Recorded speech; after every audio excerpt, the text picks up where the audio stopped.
नमस्कार।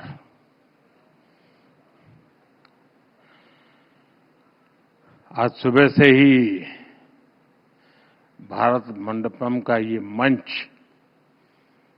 एक जीवंत प्लेटफॉर्म बना हुआ है। अभी मेरा आपकी टीम से मिलने का मुझे मौका मिला कुछ मिनट के लिए। ये समिट बहुत विविधता से भरी रही है। अनेक महानुभावों ने इस समिट में रंग भरे हैं। मुझे विश्वास है आप सभी का भी अनुभव बहुत ही अच्छा रहा होगा।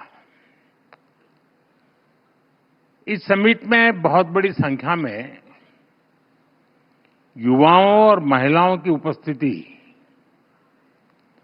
ये अपने आप में शायद उसका यूनिकनेस बन गया है। खासतौर पे हमारी ड्रोन दीदियों ने, लखपति दीदियों ने जो अपने अनुभव साझा किए, जब मैं इन सब एंकर से मिला अभी, मैं देख रहा था इतने उमंग से वो अपना अनुभव बता रही थी। उनके एक एक डायलॉग उनको याद थे। यानी अपने आप में ये बड़ा प्रेरित करने वाला अवसर रहा है। साथियों, ये उस बदलते भारत का प्रतिबिंब है जो हर क्षेत्र में अपनी आवाज बुलंद कर रहा है। इस बदलते भारत का सबसे बड़ा सपना है 2047 तक विकसित भारत।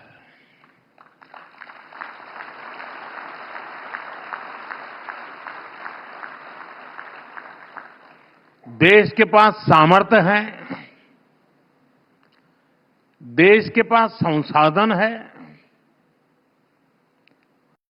और देश के पास इच्छा शक्ति भी है।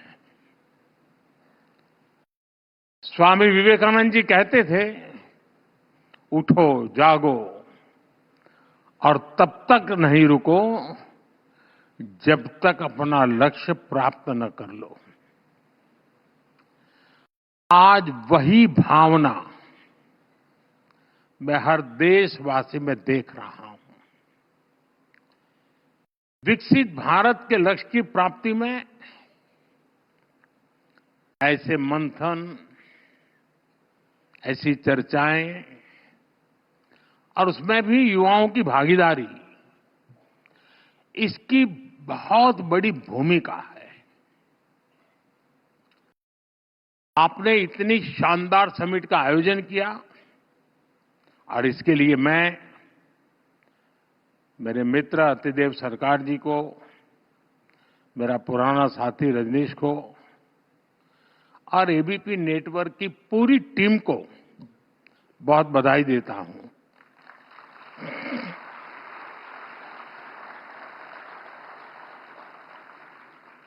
साथियों, आज भारत के लिए एक ऐतिहासिक दिन है। कुछ देर पहले, मैं यहां आने से पूर्व ही मेरी ब्रिटेन के प्रधानमंत्री जी से बात हुई है और मुझे ये बताते हुए खुशी है कि India UK free trade agreement अब फाइनल हो चुका है।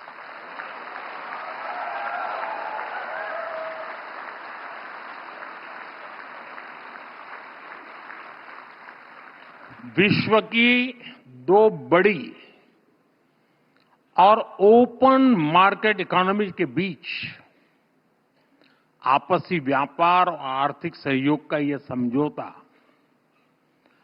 दोनों देशों के विकास में नया अध्याय जोड़ेगा। यह हमारे युवाओं के लिए बहुत बड़ी खुशखबरी है। इससे भारत में इकोनॉमिक एक्टिविटी को बूस्ट मिलेगा और इंडियन बिजनेसेस और एमएसएमईज के लिए नई अपॉर्चुनिटीज के रास्ते खुलेंगे। आपको पता है, कुछ ही समय पूर्व हमने यूएई, ऑस्ट्रेलिया, मॉरिशस इनके साथ भी ट्रेड एग्रीमेंट साइन किए हैं। यानी भारत आज सिर्फ रिफॉर्म से नहीं कर रहा, बल्कि दुनिया के साथ एक्टिवली एंगेज करके अपने आप को एक वाइब्रेंट ट्रेड और कॉमर्स हब बना रहा है। साथियों, बड़े निर्णय लेने के लिए, अपने लक्ष्यों की प्राप्ति के लिए जरूरी है कि देश का हित सर्वोपरि रखा जाए।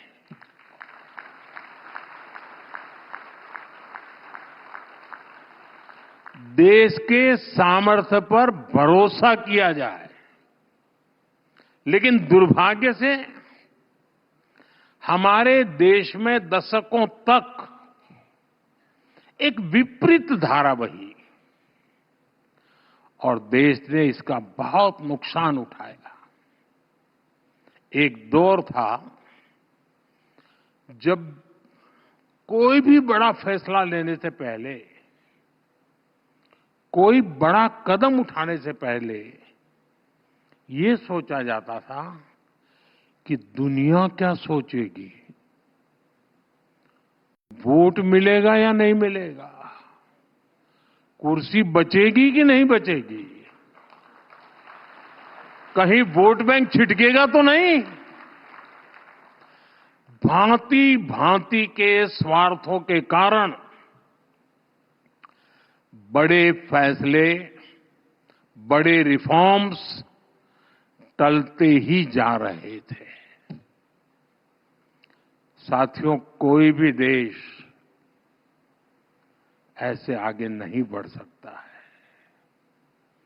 देश तो तब आगे बढ़ता है जब फैसलों की एकमात्र कसौटी हो नेशन फर्स्ट, राष्ट्र प्रथम।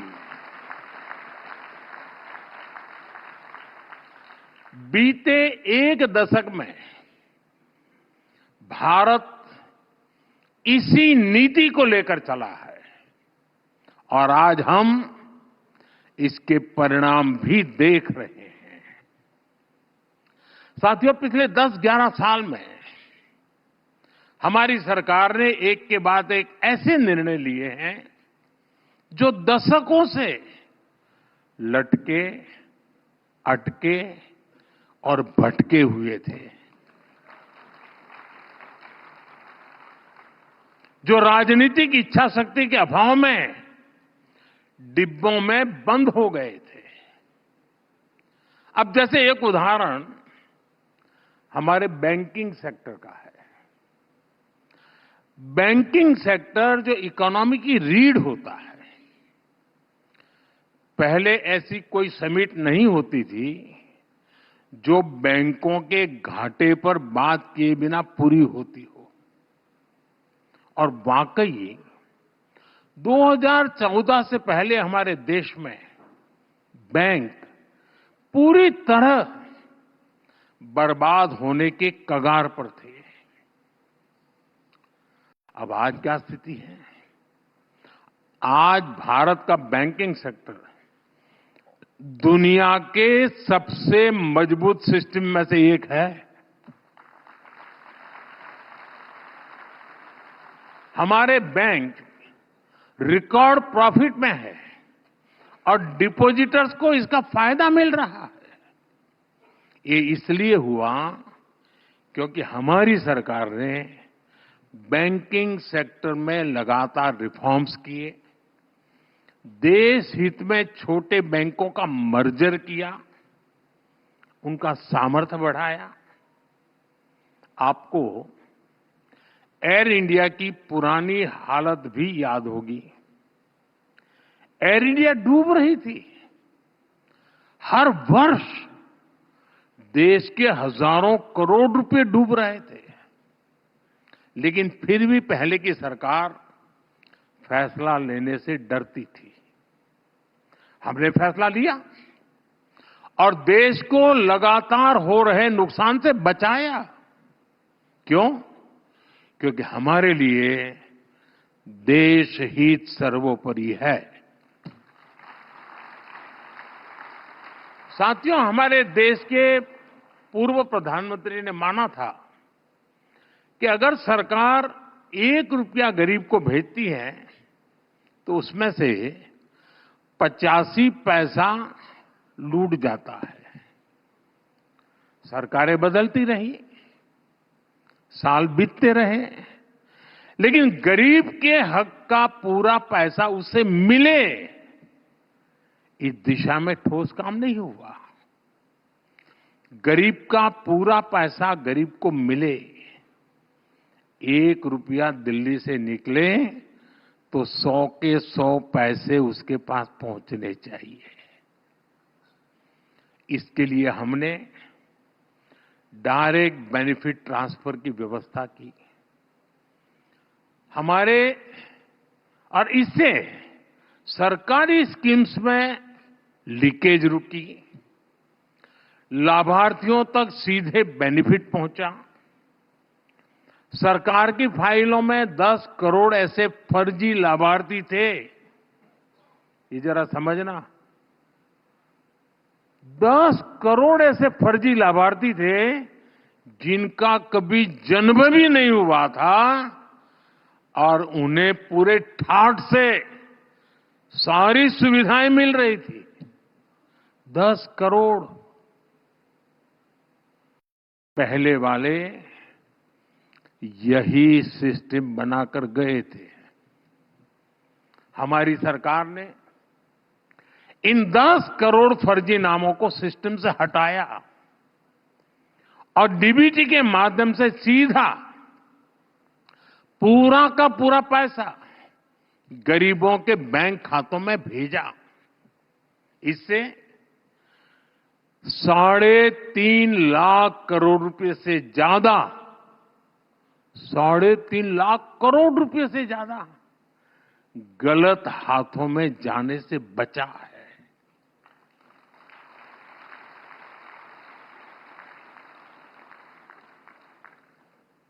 मतलब ये आपका पैसा बचाया है। पैसा आपका बचा, गाली मोदी ने खाई।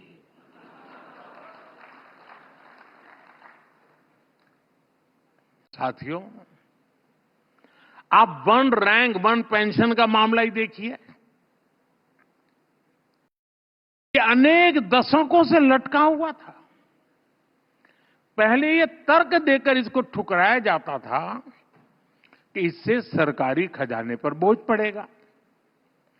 हमारी सरकार ने देश की रक्षा के लिए जीवन खपाने वालों के हित को सर्वोपरि रखा।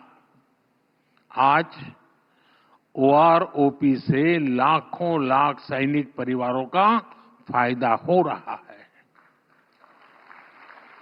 अब तक हमारी सरकार ओआरओपी के 1.25 लाख करोड़ रुपए से ज्यादा पूर्व फौजियों को दे चुकी है।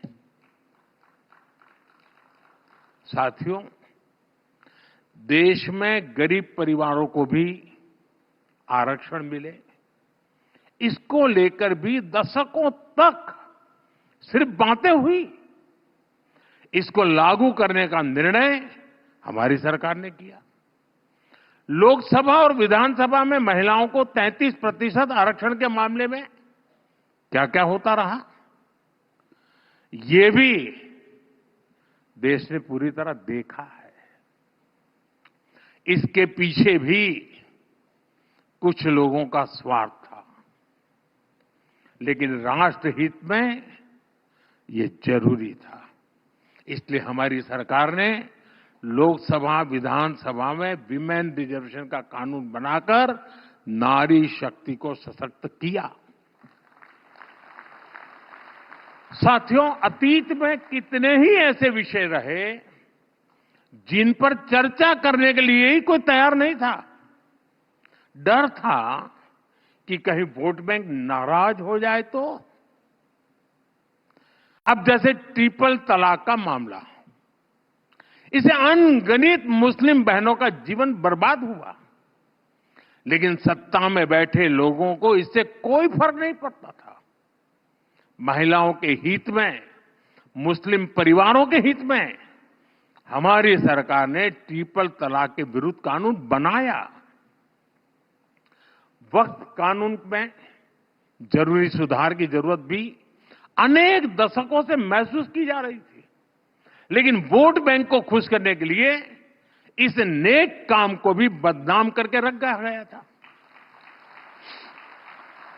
अब जाकर वक्फ कानून में वो संशोधन किए गए हैं जो सही मायने में मुस्लिम माताओं बहनों, गरीब मुसलमान, पसमानदा मुसलमानों के काम आएगा।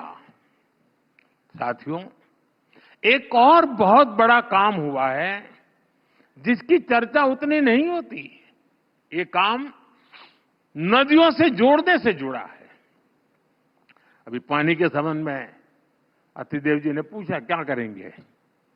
दशकों तक हमारी नदियों के पानी को तनाव का, झगड़े का विषय बनाकर रखा गया, लेकिन हमारी सरकार ने राज्य सरकारों के साथ मिलकर नदियों के जोड़ने का एक महाअभियान शुरू किया है। केन बेतवा लिंक परियोजना, पार्वती काली सिंध चंबल लिंक परियोजना, इनसे लाखों किसानों को फायदा होगा। वैसे आजकल तो मीडिया में पानी को लेकर काफी चर्चा चल रही है।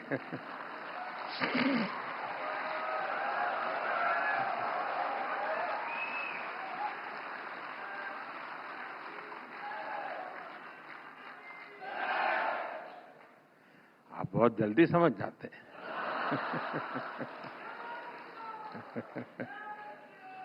पहले भारत के हक का पानी भी बाहर जा रहा था, अब भारत का पानी भारत के हक में बहेगा।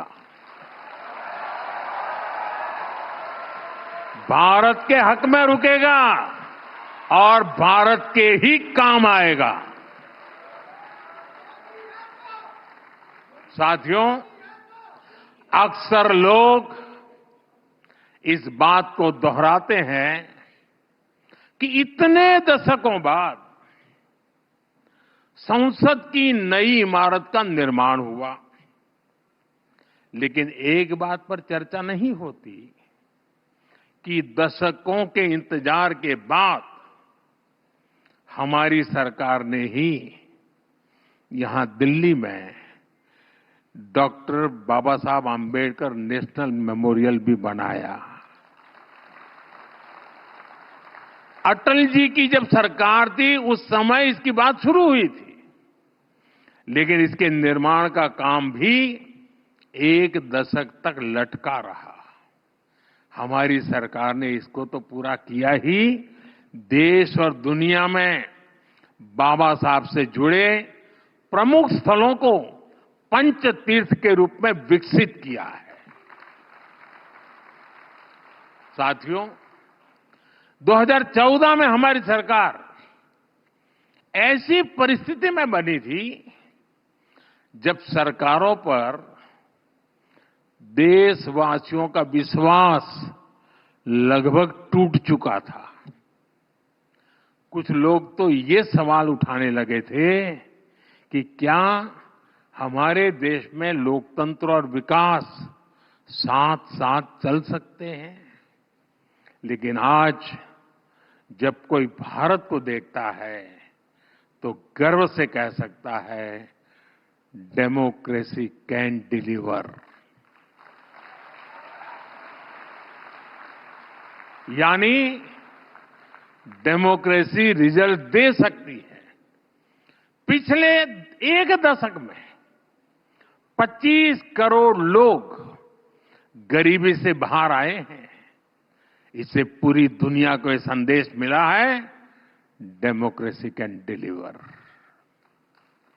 जिन करोड़ों छोटे उद्यमियों को मुद्रा योजना से लोन मिला, उन्हें आज महसूस होता है कि डेमोक्रेसी कैन डिलीवर। हमारे देश में दर्जनों जिलों को पिछड़े होने का ठप्पा लगाकर अपने हाल पर छोड़ दिया गया था। आज जब वही जिले एस्पिरेशनल डिस्ट्रिक्ट बनकर विकास के पैरामीटर्स में अच्छा प्रदर्शन कर रहे हैं, तो स्पष्ट होता है डेमोक्रेसी कैन डिलीवर।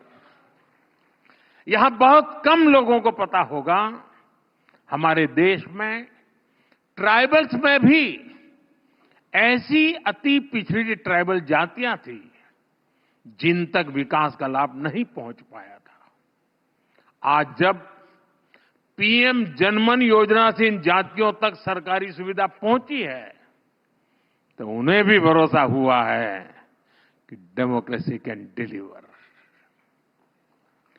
देश का विकास, देश के संसाधन आखिरी व्यक्ति तक बिना किसी भेदभाव पहुंचे, लोकतंत्र का असली अर्थ, असली उद्देश्य यही है और हमारी सरकार यही कर रही है।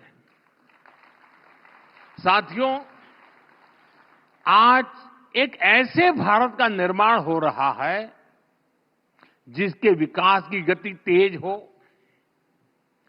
और वो भारत सोच से, संकल्प से और संवेदना से भी समृद्ध हो। हमने ह्यूमन सेंट्रिक ग्लोबलाइजेशन का वो रास्ता चुना है जहां ग्रोथ सिर्फ बाजार से तय नहीं होगी, लोगों को गरिमा का जीवन मिले, उनके सपने पूरे हो। हमारे लिए ये विकास का बड़ा पैमाना है। हम जीडीपी सेंट्रिक अप्रोच के बजाय जीईपी सेंट्रिक प्रोग्रेस की तरफ बढ़ रहे हैं। और जब मैं जीईपी कहता हूं तो इसका अर्थ है gross empowerment of people, GEP मतलब सबका सशक्तिकरण। जब गरीब को पक्का घर मिलता है तो वो सशक्त होता है, उसका स्वाभिमान बढ़ता है।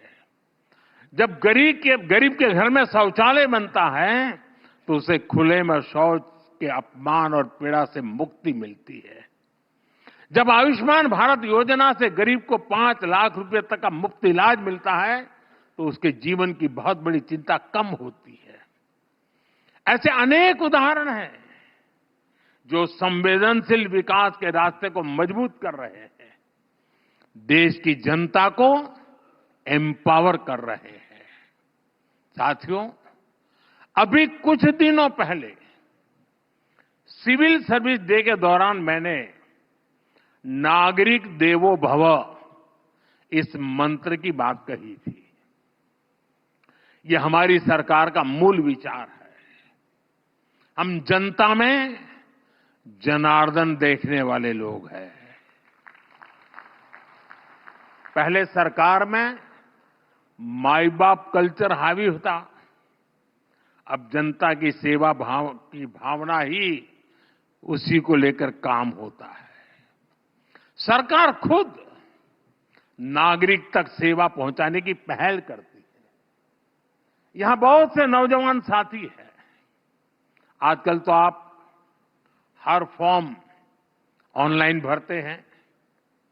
एक समय था जब अपने ही डॉक्यूमेंट्स को अटेस्ट कराने के लिए सरकारी दफ्तरों के चक्कर काटने पड़ते थे। अब आप वही सारे काम सेल्फ अटेस्ट करके भी कर सकते हैं। साथियों, ऐसी ही पुरानी व्यवस्था सीनियर सिटीजन्स के लिए थी। बुजुर्ग लोगों को हर साल खुद के जीवित होने का प्रमाण देने के लिए अपने पुराने ऑफिस जाना पड़ता था और जाके कहना पड़ता मैं जिंदा हूं, या फिर बैंक में जाकर बताना पड़ता था कि मैं जीवित हूं, मुझे पैसे मिलने चाहिए। हमने इसका समाधान निकाला। अब सीनियर सिटीजन कहीं से भी डिजिटली अपना जीवन प्रमाण पत्र दे सकते हैं। बिजली कनेक्शन लेना हो, पानी का नल लगवाना हो, बिल जमा करना हो, गैस बुक करानी हो और यहां तक कि गैस सिलेंडर की डिलीवरी लेनी हो, उसके लिए भी बार बार कहना पड़ता था। कई लोग छुट्टी लेकर ये सारा काम, नौकरी में तो एक दिन छुट्टी रखनी पड़ती है अपने इन कामों के लिए। अब देश में व्यवस्था बदली है, ऐसे ढेर सारे काम अब ऑनलाइन हो जाते हैं। हम लगातार ये कोशिश कर रहे हैं कि हर वो इंटरफेस जहां लोगों को सरकार से कोई इंटरेक्शन करना हो, जैसे पासपोर्ट का काम हो, टैक्स रिफंड का काम हो, ऐसे हर काम सिंपल, फास्ट और एफिशिएंट है। यही नागरिक देवो भव, इसका, उस मंत्र का उद्देश्य है। और इसी भाव पर चलते हुए हम 2047 के विकसित भारत की नींव को मजबूत कर रहे हैं। साथियों, भारत आज अपनी परंपरा और प्रगति को एक साथ लेकर चल रहा है। विकास भी, विरासत भी, ये हमारा मंत्र है। ट्रेडिशन और टेक्नोलॉजी कैसे एक साथ थ्राइव करती है, ये हम भारत में देख रहे हैं। आज हम डिजिटल ट्रांजैक्शन में दुनिया में टॉप के देशों में हैं और साथ ही हम योग और आयुर्वेद के ट्रेडिशन को भी पूरी दुनिया में ले जा रहे हैं। आज दुनिया भारत में निवेश करने के लिए उत्सुक है। बीते एक दशक में रिकॉर्ड एफडीआई भारत में आया है और साथ ही चोरी की गई कलाकृतियां और दूसरा सामान भी रिकॉर्ड संख्या में भारत आ रहा है। आज भारत दुनिया का दूसरा सबसे बड़ा फोन निर्माता है और साथ ही हम मिलेट जैसे सुपर फूड के उत्पादन में भी सबसे आगे हैं। सूर्य मंदिर वाले भारत ने सोलर एनर्जी के प्रोडक्शन में भी 100 गीगावाट की कैपेसिटी हासिल कर ली है। हजारों वर्षों की अपनी विरासत को आने वाले हजारों वर्षों के लिए भारत की ताकत बना रहे हैं। साथियों, 2047 तक विकसित भारत की इस यात्रा में हर कदम का अपना महत्व है और कई बार कुछ लोगों को इस बात का अंदाजा भी नहीं होता कि सरकार जो निर्णय आज ले रही है उसका मल्टीप्लायर इफेक्ट कितना बड़ा होगा, कितना दूरगामी होगा। मैं आपको एक ही सेक्टर का, मीडिया और कंटेंट क्रिएशन का उदाहरण दूंगा। आप याद कीजिए, 10 साल पहले जब मैं डिजिटल इंडिया की बात करता था तब कई लोग बहुत सारी आशंकाएं व्यक्त करते थे, लेकिन आज डिजिटल इंडिया हमारे जीवन का एक सहज हिस्सा हो चुका है। सस्ते डेटा और सस्ते मेड इन इंडिया स्मार्टफोन्स ने एक नई क्रांति को जन्म दिया है। डिजिटल इंडिया से कैसे ईज ऑफ लिविंग बढ़ी है, ये हम सब देख रहे हैं, लेकिन डिजिटल इंडिया ने कैसे कंटेंट और क्रिएटिविटी का एक नया संसार बना दिया है, इसकी चर्चा कम होती है। आज गांव में अच्छा खाना बनाने वाली एक महिला मिलियन सब्सक्राइबर क्लब में है। किसी आदिवासी क्षेत्र का युवा अपनी लोक कला से दुनिया भर के दर्शकों को जोड़ रहा है। कोई स्कूल में पढ़ने वाला नौजवान है जो टेक्नोलॉजी को शानदार तरीके से बता रहा है, समझा रहा है। अभी मुंबई में पहली वेव समिट हुई है। इसमें दुनिया भर के मीडिया, एंटरटेनमेंट और क्रिएटिव इंडस्ट्री से जुड़े हुए लोग शामिल हुए। मुझे भी इसका हिस्सा बनने का मौका मिला था। मुझे कोई बता रहा था कि अकेले YouTube ने ही बीते 3 साल में भारत के कंटेंट क्रिएटर्स को 21,000 करोड़ रुपए का पेमेंट किया है। 21,000 करोड़ रुपीस। यानी आज हमारा फोन सिर्फ कम्युनिकेशन का ही नहीं, क्रिएटिविटी का, कमाई का भी बहुत बड़ा टूल बन गया है। साथियों, 2047 के विकसित भारत के लक्ष्य के साथ एक और अभियान की पार्टनरशिप है और वो अभियान है आत्मनिर्भर भारत। आत्मनिर्भरता हमारे इकोनॉमिक डीएनए का हिस्सा रही है। फिर भी हमें ये बताया जाता था कि भारत कोई मेकर नहीं, सिर्फ एक मार्केट है। लेकिन अब भारत पर लगाया गया ये टैग हट रहा है। आज भारत दुनिया का एक बड़ा डिफेंस मैन्युफैक्चरर और एक्सपोर्टर बन रहा है। भारत के डिफेंस प्रोडक्ट्स 100 से ज्यादा देशों में एक्सपोर्ट हो रहे हैं। हमारे डिफेंस एक्सपोर्ट की फिगर भी लगातार बढ़ रही है। देश के पास आईएनएस विक्रांत, आईएनएस सूरत, आईएनएस नीलगिरी जैसी अनेक स्वदेशी युद्धपोत है। इन्हें भारत ने अपने सामर्थ्य से बनाया है। आज भारत अनेक ऐसे सेक्टर्स में भी शानदार काम कर रहा है जो पहले हमारी ताकत नहीं रहे। जैसे इलेक्ट्रॉनिक सेक्टर है। बीते वर्षों में भारत एक बड़ा इलेक्ट्रॉनिक्स एक्सपोर्टर बनकर उभरा है। आज हमारे लोकल प्रोडक्ट्स ग्लोबल हो रहे हैं। हाल में ही एक्सपोर्ट से जुड़े आंकड़े आए हैं। भारत का एक्सपोर्ट बीते वर्ष करीब $825 बिलियन के रिकॉर्ड स्तर पर पहुंच गया है। $825 बिलियन। यानी सिर्फ एक दशक में भारत ने अपना एक्सपोर्ट करीब करीब 2 गुना किया है। इसे और गति देने के लिए, नई ऊंचाई पर पहुंचाने के लिए इस साल के बजट में हमने मिशन मैन्युफैक्चरिंग का भी ऐलान किया है।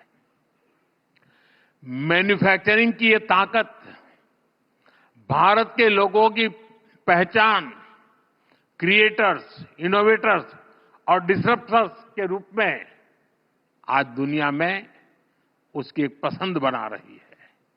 साथियों, ये दशक आने वाली सदियों के लिए भारत की दिशा तय करने वाला है। ये देश का नया भाग्य लिखने का कालखंड है। ये स्पिरिट मैं देश के हर नागरिक में देख रहा हूं। देश के हर संस्थान, हर सेक्टर में देख रहा हूं। इस समिट के दौरान भी यहां जो चर्चा हुई है, उसमें भी हमने यही महसूस किया है। मैं एक बार फिर एबीपी नेटवर्क को इस समिट के लिए बहुत बहुत बधाई देता हूं और मुझे भी, क्योंकि अब देर रात होने वाली है, फिर भी आप इतनी बड़ी तादाद में यहां मौजूद हैं, ये भी अपने आप में उज्जवल भविष्य की निशानी है।